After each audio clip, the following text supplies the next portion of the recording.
TV Memories. Brought to you by dandantheartman.com.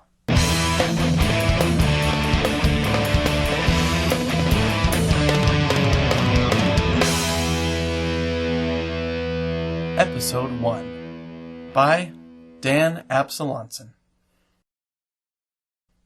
The first TV show that made me realize how cool the medium can be is Ed. I was in college and TBS was playing the reruns on weekdays. It's the show about the guy who moves back to his hometown, buys the bowling alley, and practices as a lawyer from inside its alley-filled walls. One of my housemates was really into it and bought a device for his computer to capture every show to his hard drive. It's still not available on DVD. Otherwise, he would have just bought the discs. At the time, I had a Netflix account that sent me 3 discs at a time. I usually watched at least all 3 movies in a week. I love movies. Just like books, they were a way for me to hang out with cool characters and go to fun places. Other than cartoons, I just never got into any TV shows. Until Ed. I discovered a new joy that a 2-hour movie couldn't supply. I got to hang out with my beloved characters for a much longer time. I could experience way more of their story, even more than my 3 extended Lord of the Rings discs could offer me. I was hooked. After that, I watched the first season of Scrubs several times, sometimes in one sitting. When I got married, my wife introduced me to 24. We would watch at least a disc with 4 episodes each every night. We breezed through the first 5 seasons. It was awesome. It sucked when we had discs through the mail because we'd finished them all before getting new ones. So we switched to Blockbuster Online because you could trade in the discs that were mailed to you at your local store for another disc. Even then, we spent a pretty penny when we just needed the next few discs that very night so we could keep watching the story. Since then, I've learned a lot about long story arcs from watching shows like Lost and Prison Break. Now we have Netflix, which makes it even easier with instant streaming. And how nice is it to not have any commercials interrupting your show? Plus, no more trips to the video store for us. There are so many shows, many of them science fiction and fantasy, that I still have yet to watch.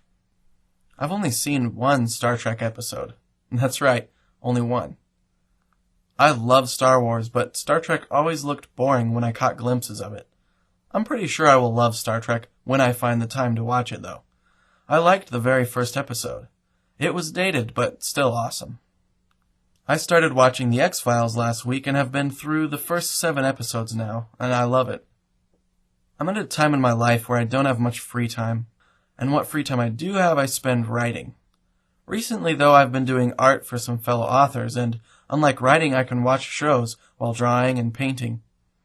I look forward to going through all the shows I've missed that I've heard are great. I'm glad Netflix has a catalog with a lot of old shows, so people like me who have a lot of catching up to do can get to it. Let me end this by saying that I'm a big proponent of going outside and getting exercise. We take our kids for walks to the playground most weeknights and go camping a ton in the summer. I'm not condoning a life on the couch here, but when you find a show you love, it's a blast to power through it in several marathon sit-downs. Know what I'm talking about? What are your favorite TV memories? What shows do you remember falling in love with, and why? Write down your memories and send them in to me.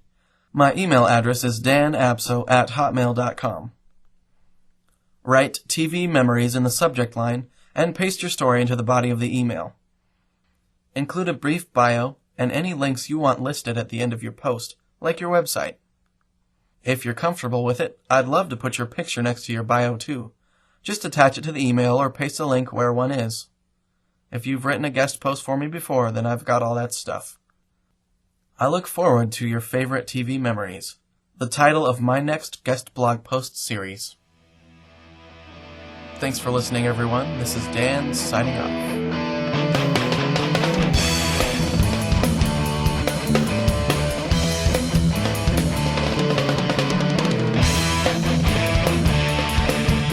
This podcast is licensed under Creative Commons Attribution, Non-Commercial, No Derivative Works, 3.0, International License.